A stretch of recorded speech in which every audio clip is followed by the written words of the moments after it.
Abantu benshi bagenda bahurira ku kintu cyo kuvuga ati uyu nguyu yaratubeshya ntago ari motari, uyu muntu ni maneko, uyu muntu umeze gutya na gutya, uvuga indimi zimeze gutya na gutya. Izo comment ugeze ubona? Njya mbibona rimwe na rimwe. Ibintu byose nyine ntago bijya bibura ababirwanya. Uvuga indimi zingahe?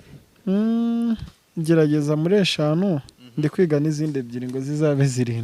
5 ubwo urwa mbere? Ikinyarwanda, Icyongereza, ngerageza Arabic, ngerageza nanone Swahili, also na Pidgin.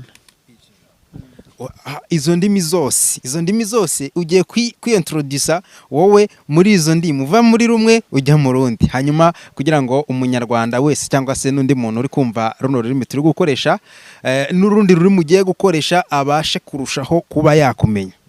Hari ugukora amakosa, hari no gukora ibyaha.